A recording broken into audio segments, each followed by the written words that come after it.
Sup everyone, welcome back to another video, and 3.3 is going to be right around the corner, and I kid you not, this is likely going to be one of the better patches, especially for newer beginning players and even veterans. Yes, it's very rare that beginners and veterans gets to enjoy the same benefits when it comes to a single patch, as well as banners, both for characters, and there's a potential for weapon banners as well. I know a lot of you guys are likely already hella doubting what I'm saying, but this is seriously no clickbait. I wholeheartedly believe whether you are a player who just got into the game or somebody who's trying to develop their accounts into something better, I think 3.3 is quite a high value patch. Now, what I'm about to tell you guys likely is going to be somewhat biased towards my personal experience, but I believe I'm just one piece of the puzzle for you to figure out what is best for your account. Now, if you're after meta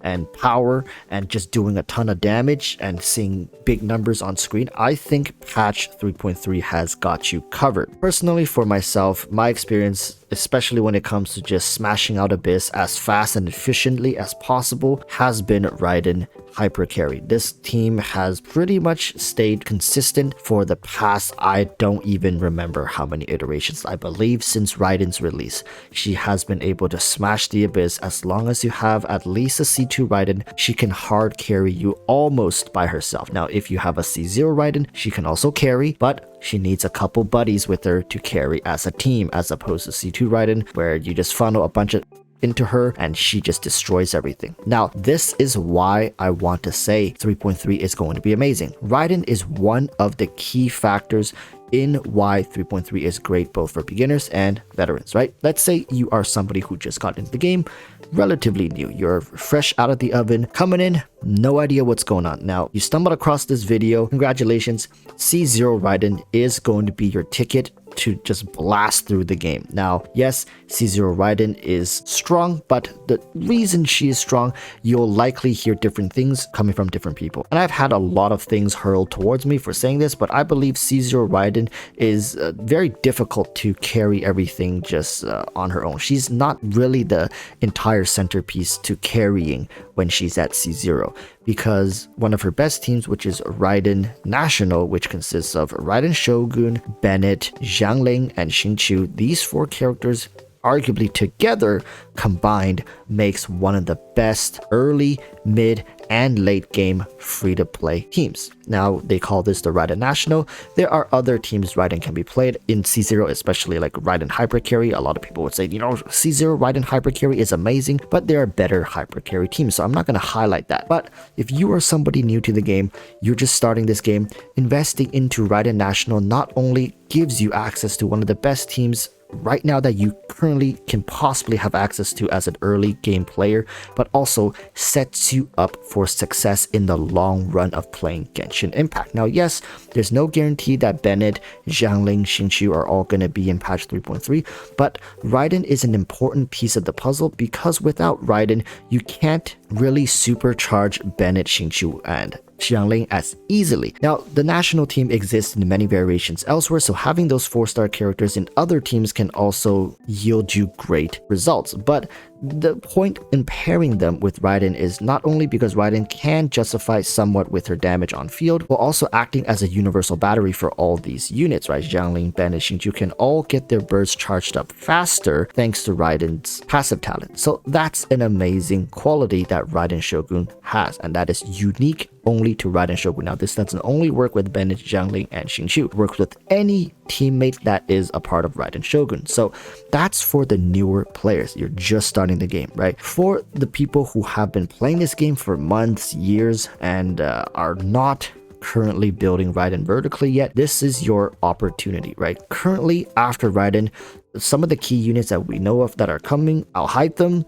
Also, Daehyun. These two units are coming behind, but if you are somebody who has not been very interested in the Dendro meta, you're not really feeling the vibe of it, and you're not believing in let's say Burning and Burgeon, which is likely coming with Dehya. Listen, alright, you can be Copium and be like, oh, Dehya could be a total like vaporized melt character. She could, of course, I'm not denying that, but it really looks like she's gonna be a Burning Burgeon character. If you're not feeling that, you're not really wanting to get on that train, right now powering up your account could be the best thing you could do to service for a much more efficient clear of the abyss, right? Hypercarry Raiden is just turning this game into baby mode. So if you guys have, let's say, a C1 Raiden, you've been stacking up Raiden with her rerun, 1 Raiden per banner, a lot of people would be getting close to that C2 Raiden. Now, I know a lot of people have also said, my C0 Raiden works fine, I don't ever feel like I need any more. That's fair. That's completely fine. But personally for me, I would like to remove Xingqiu from my Raiden teams and provide her with somebody like Asara, which is pretty much tailor-made for a hyper carry Electro team, and Raiden Shogun is a great hyper carry option. One of the most popular secondary teams that a lot of people pair with Raiden Shogun would be a Hu Tao team, right? Because Hu Tao plays with Xingqiu, Yelan, and Zhongli, and Raiden Shogun plays with Sara, Bennett, and Kazuha. These two teams are both amazing and they don't steal units from each other. If you're playing a Raiden national team, then your second team, Hu Tao, will have to play with a variance team like Hu Tao, Yelan, Albedo, and Zhongli, which requires 4 5-star units and arguably is not so free to play anymore because it's difficult to justify pulling Albedo just for a Hu Tao team, which then if you don't have Albedo, it bumps your Hu Tao teams even further down, which then I'm not going to get into detail of. There are some other pseudo teams that you can run. There are other variants teams, of course, you can run. It's just not as great as the options like Raiden Hyper Carry, Hu Tao Double Hydro plus Zhongli. Now that's Raiden Shogun aside. You see, that's only just Raiden Shogun. Ayato is arguably one of the most consistent units released in Inazuma. He doesn't really blow anything out of the water, but he's not bad or weak either. He's very consistent. He can be played in a couple different teams, and if you're looking for somebody to hold the fort down, Ayato is your guy. Especially being Hydro, he can be played in freeze teams, he can be played in electro charge teams, he can be played in even some vaporized teams. He is quite literally right now the staple of a well-balanced unit that can get the job done almost every single time. Although you won't hear many people talking about him, but that is also attributed to him just being a well-balanced character. You don't need to say much about him. Is he broken? No. Is he bad? No. Is he good? Yeah. Is he worth your investment? Yeah, if you value this type of character. Now, after Ayato, now we have to touch on the new and arriving character, Scaramouche. If you guys think Zhao is a good character, which arguably a lot of people do, even though Hoyoverse constantly gives him a hard time, all people have been saying since he came out was Zhao is a great character. Great DPS, very consistent. Now, imagine if Zhao didn't have all the issues, or imagine if Zhao received just as much love from Hoyoverse as Ito did. Well, now you're gonna get Scaramouche, because from the looks of it, Scaramouche has all the upsides of Zhao with close to none of the downsides. At least that's how it looks from the surface. Having the added benefit of being released with his signature artifact as well as a dedicated Anemo support. If you guys are into building hypercarry teams and you don't want to build hypercarry Raiden, you're like, you know what, I'm okay keeping Raiden at C0, I don't want to develop Raiden anymore. Building hypercarry teams as a secondary option is an amazing choice for anybody, because when it comes to hypercarry teams, oftentimes you'll have dedicated supports for them.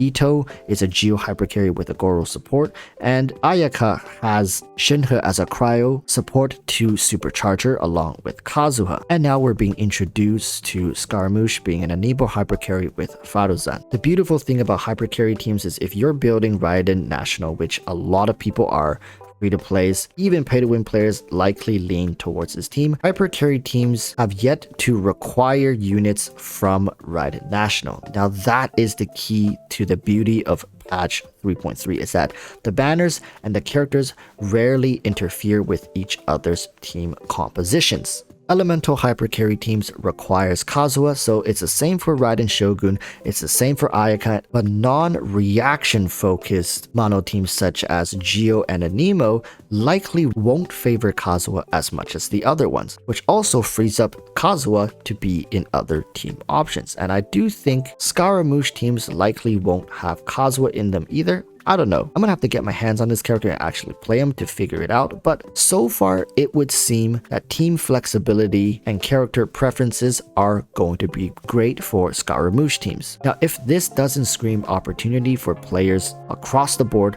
I don't know what does. This is going to be a pretty stacked patch when it comes to character banners, and I do hope everybody wins their 50-50s. So with that said, thank you guys so much for watching. Let me know who you're going to be pulling down in the comments below, and I'll see you guys in the next one. Till then, remember to stay safe and peace.